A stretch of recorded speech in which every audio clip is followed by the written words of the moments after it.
Hi, this is Toby.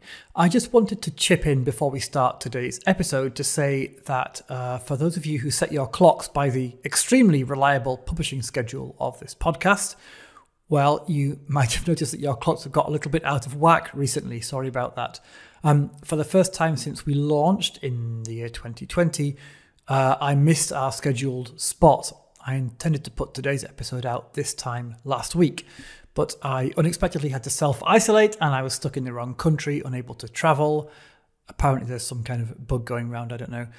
Anyway, it wasn't possible to finish the editing in time. So instead, here we are a week later, and normal service will resume from now on.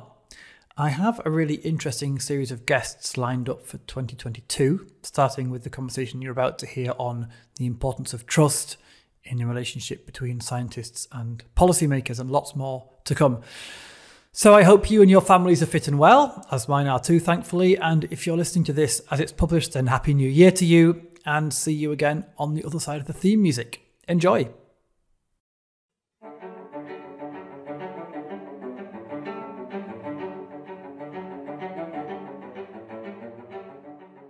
Hello, welcome to the Science for Policy podcast. My name is Toby, and today I'm joined by Doctors Rebecca Shellock and Mark Dickey-Collas. So Rebecca Shellock is a researcher at the Australian National University, based in the Centre for the Public Awareness of Science. She specialises in marine social sciences, and she's also worked as an advisor to the British government, developing the social sciences evidence base for marine and coastal policy. And Mark Dickey-Collas is the chair of the advisory committee to the International Council for the Exploration of the Sea. And he's previously worked as a scientific expert on fisheries in the Netherlands and Northern Ireland. So, welcome both of you to the podcast. Thank you. Thanks for inviting us. Sure, it's good to have you on board. So, our topic today is trust, and specifically trust at the science policy interface, which of course is very often talked about. And I guess it's taken as pretty obvious that we need trust if we want a well-functioning relationship between scientists and policymakers, because we need trust in any well-functioning relationship anywhere in life. But in your research, you've delved a little deeper into the topic than that. So perhaps you could start by telling me a bit about that. What have you been working on and why? Thanks, Toby. Yeah, so the concept of trust has been given quite a lot of attention, actually, during the COVID-19 pandemic. And we've been really looking at research into kind of the public's trust in science. Actually, in this case, we're very interested in kind of policymakers and their trust in science itself. Yeah, I know this might sound a bit dumb, but how are you defining trust? So in general terms, trust is about having a belief in the reliability and the truth or ability of someone or something, and it can involve a leap of faith. So in our study, we define trust as a psychological state in which a truster accepts some level of vulnerability based on a positive expectation of a trustee. So we're very much interested in the International Council for the Exploration of the Sea. And really, we wanted to look at the relationship between them and decision makers and policy makers. So in the case of our research, a trustor is an individual or group who requests science advice from the International Council for the Exploration of the Sea, or for short, it's ICES. And they are the trustor is the policy maker. And in terms of the trustee, that's ICES, who deliver scientific advice on marine ecosystems to policymakers. So we're really interested in that level of trust at that science policy interface. Right. So you referred, I think, right at the start to trust in general in science. So about whether policymakers in this case essentially believe science can deliver what it needs to deliver. But then you also talked a lot about trust between individuals, which I guess is more like the policymaker trusting that the scientist will come up with the goods. They strike me as two different things. Yeah, we've defined it in three kind of axes. One is between individuals, one is trust in the process and the product, and the other is the trust in the organizations as a whole. And I always come back to, in my personal experience, that you can't have any of those three axes working well if one of them is broken down. Right, yeah, I can believe it. And so then my other kind of preliminary question is, why ICES? Why is ICES a good case study for this kind of research? Well, ICES is a very old science network. We began in the 1900s And when they say scientists say that you can only fish so much cod, that's us.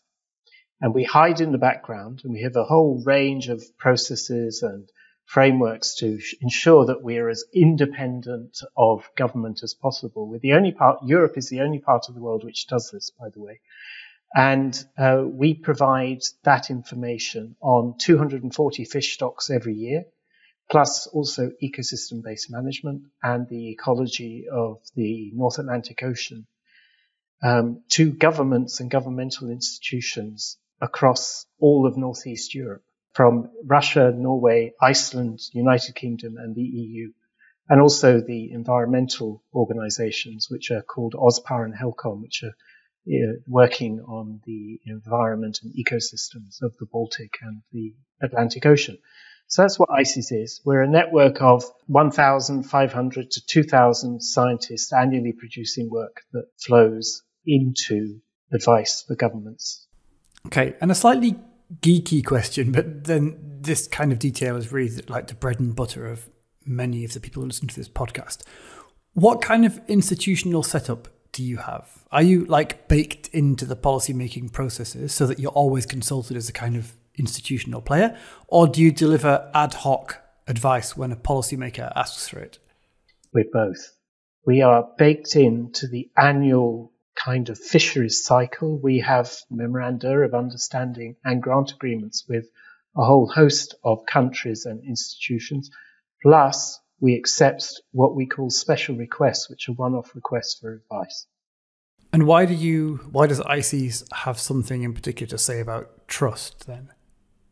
Because we have, over our history, lost and regained trust a number of times. We have quite a few examples of where the worst thing a marine or fisheries scientist can do is make a mistake and then try and explain their way out of that rather than acknowledging that they've made a mistake. And in our history over the course of 100 years, we have actually a number of times failed to admit that we've made a mistake. We also have a situation where we're always in a changing environment with changing different political objectives with the people we're working with. And so having a trust to be a reliable partner that people can turn to, I think is very important. Another one we were very poor at is we actually started, and I'm going to use the phrase normative. We were going into normative values. We were setting the management objectives. And this was about the 1990s. And this broke down the trust because the government said, that's our job. You shouldn't be doing this as scientists. So we had to pull back and rebuild the trust again. So we've slipped up a number of times. That's why I think we're a very good example. Well, great. I appreciate your candidness about that. Okay, so Becca then, as the researcher, tell me a bit more about the particular trust study that you did with ICES. So a group of us from the Australian National University and from ICES, we came together to examine ICES and to look at what we could learn from the ICES case study. So overall, we were really interested in the importance of trust. How important is trust in terms of the relationship between ICES and decision makers? We were also really interested in what kind of strategies could be used to build trust at this interface between science and policy. And also, finally, we wanted to look at the challenges of maintaining trust and how it can be maintained, but also rebuilt when compromised. Okay, and what's the answer? What did you find out? We found out so many different things. But overall, like Mark said, it was a really interesting case study for us. And we learned a lot of different things. So in terms of the research, kind of, as I mentioned, we kind of have three main objectives.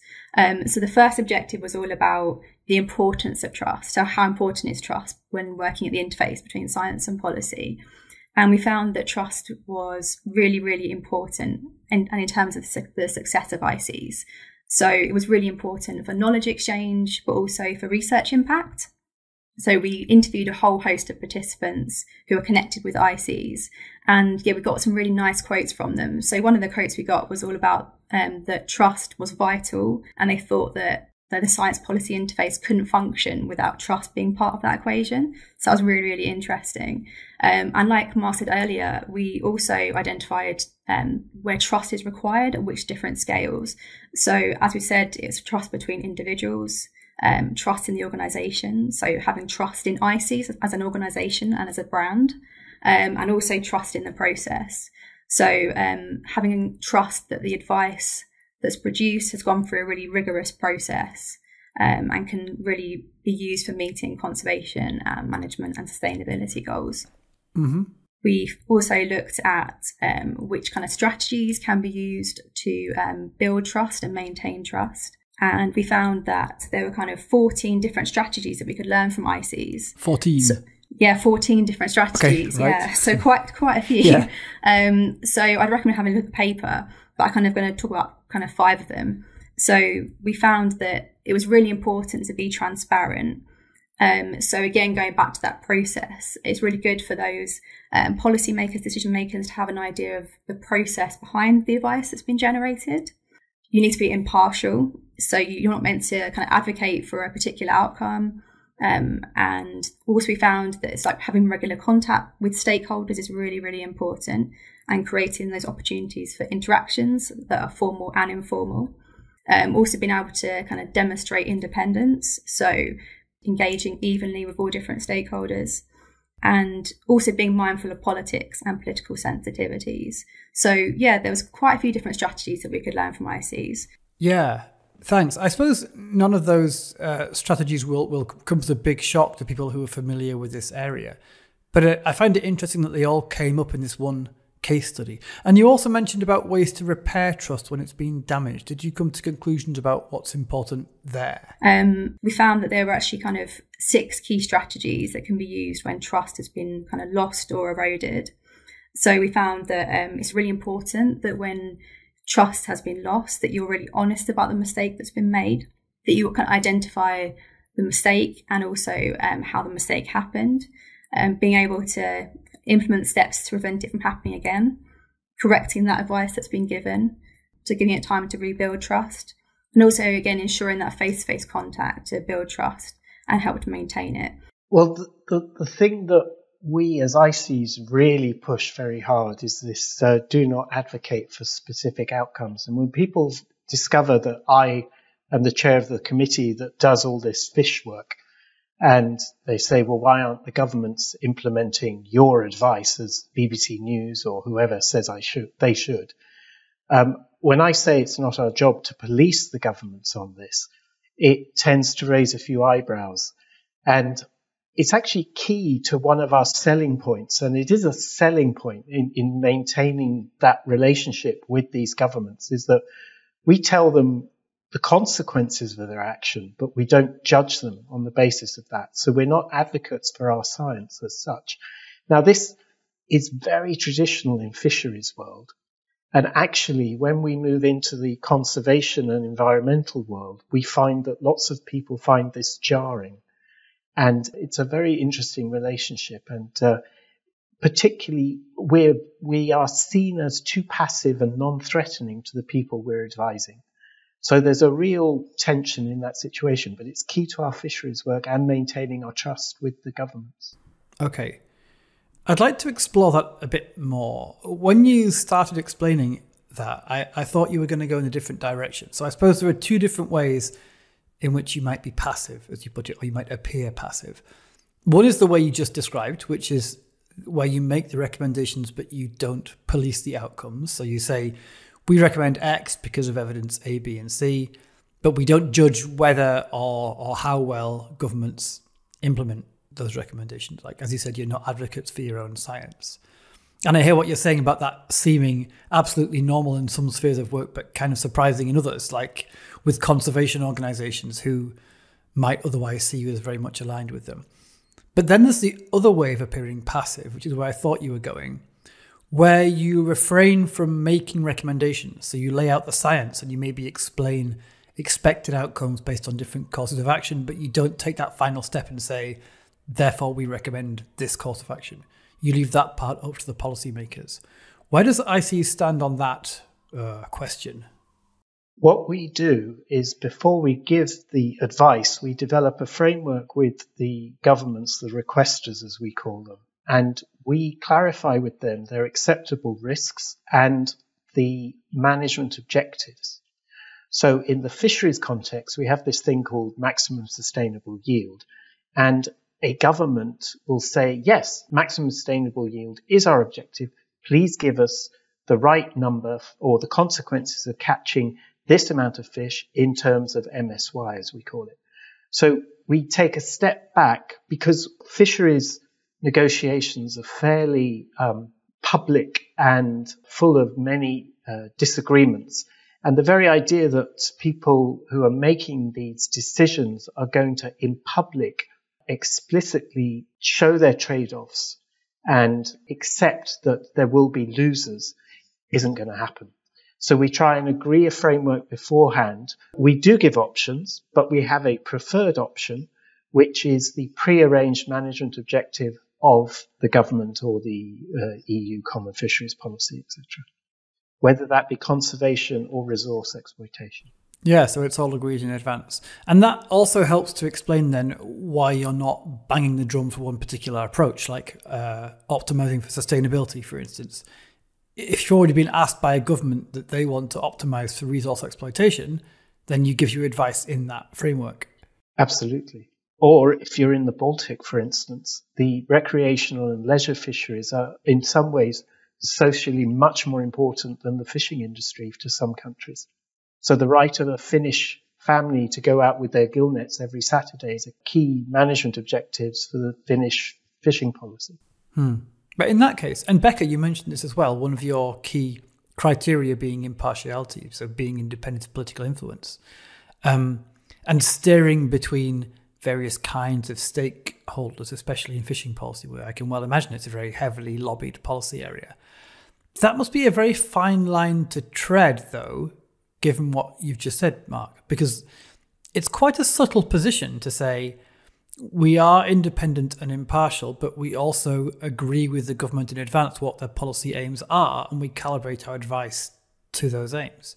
I mean, I think that is consistent from the inside, but how does it look from the outside? Like for a lobby group that thinks the government should have a different set of policy priorities, it must be frustrating that in the end they can never point to scientific advice for support because the advisors are always kind of aligned to the same priorities as the government.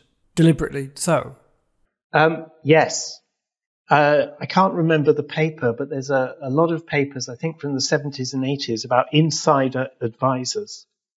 And you've already addressed to us whether we are an insider advisor, and we are an insider advisor. And because of that, we are also targeted by people as being too close to the people we provide advice to.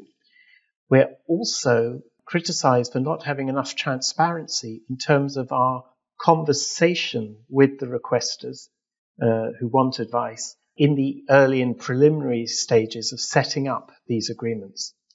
And that's when it comes to that personal trust, where you're dealing with an individual who's sitting somewhere in Northern Europe or Western Europe and needs some fisheries advice, and they know they're going to come to us because we have the brand and the trust label, etc., credible, salient, etc.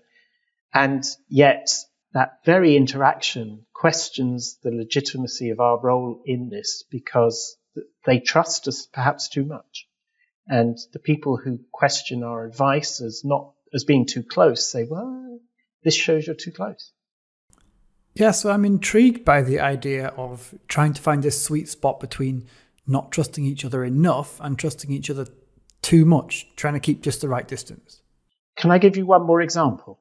You certainly can.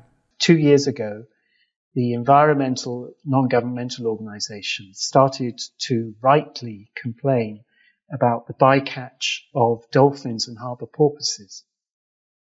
And they proposed a number of measures, particularly to the European Union and to France, and also to the Baltic states. And the way that the European Union dealt with this was they said, well, we're not sure about this information.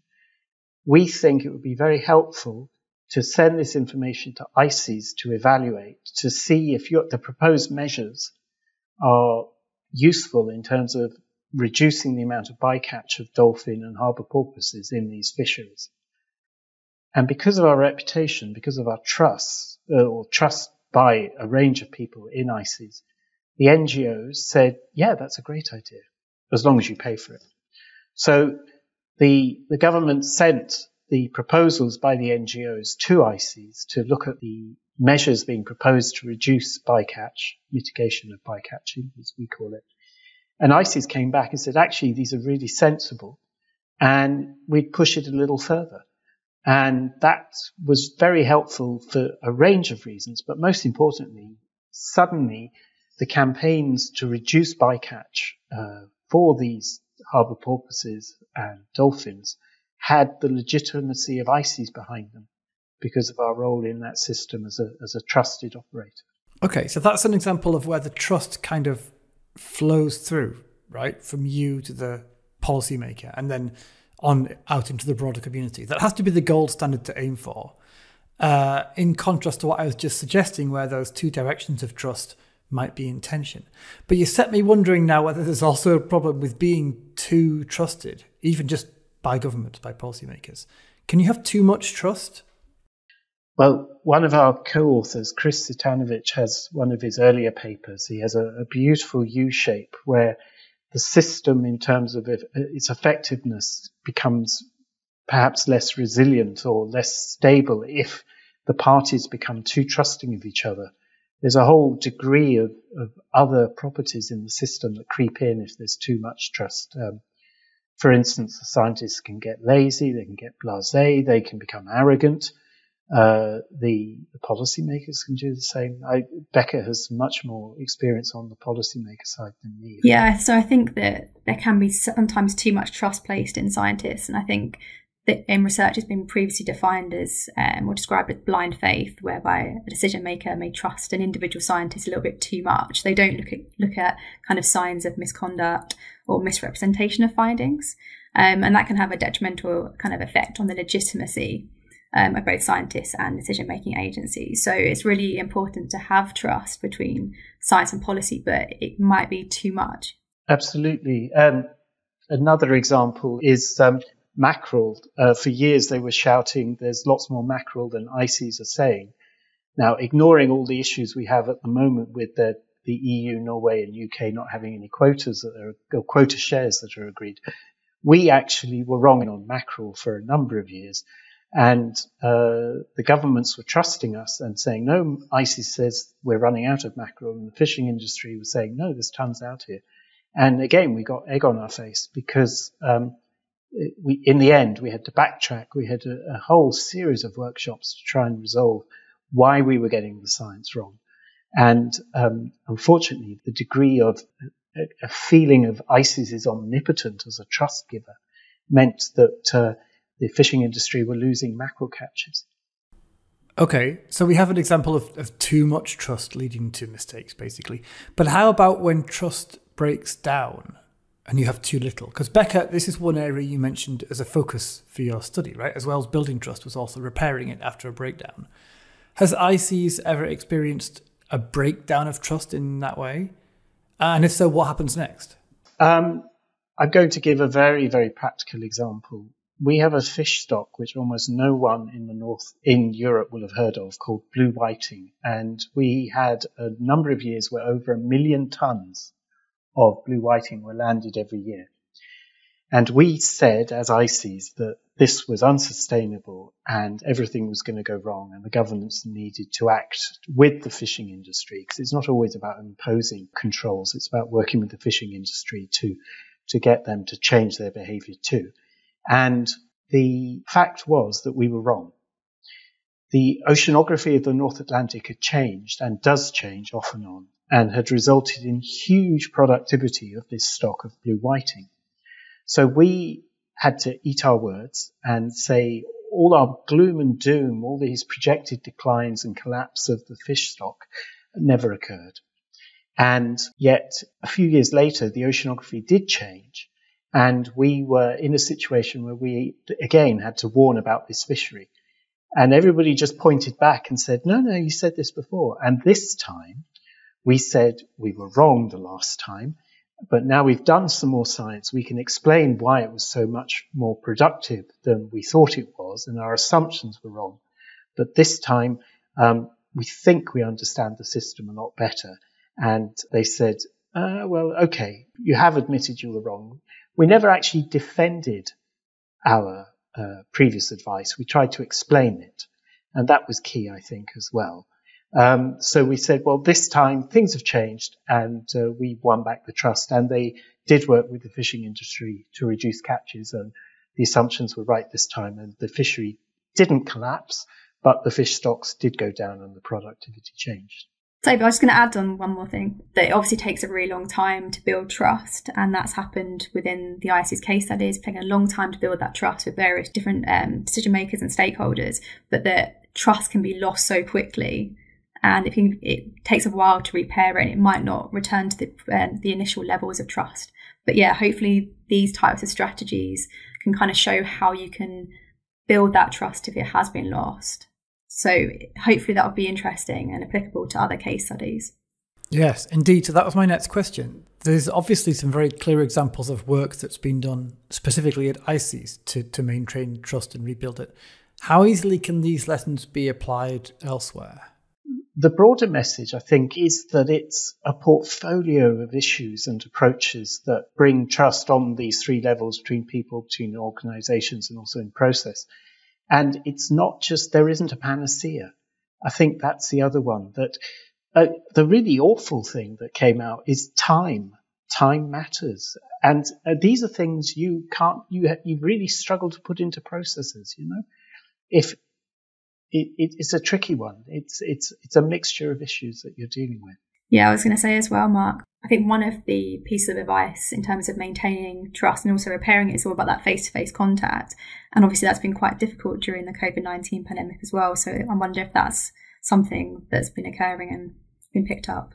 We have had a lot of trouble over the last 18 months with maintaining those relationships. It really does take extra effort to ensure that you get the one-to-one time with individuals and also between groups to ensure that the relationships and the sense of trust can be maintained.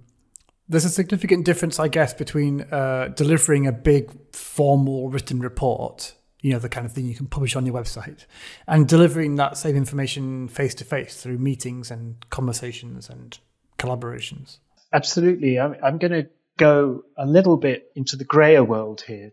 Because we are an insider advisor, and because we're written into the system, we're in the Brexit agreement even. It says the UK and the EU will go to ICES for fisheries advice.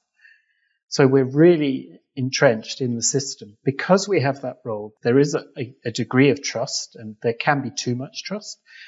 But then there's also the situation that we have the opportunity to, we've said we don't advocate, but we do have the opportunity on a one-to-one level to talk to power and say, in our role, which is a trusted advisor, we have this sense that something is going on and you need to be wary of that.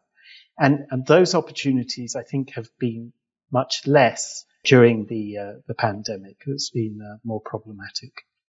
No, I was just going to say as well, I think it's really interesting with ICES, with obviously requesters discuss the topic that they want it delivered on, and they have those various conversations, and then the advice then goes online. That's quite an interesting process as well, that it gets requested by one particular individual, one particular group or government organisation, but then goes online for kind of everyone to see as well. But not the background of how that question was put together. Right, exactly. So then it seems like there's more than one trustful or ideally trustful relationship at stake.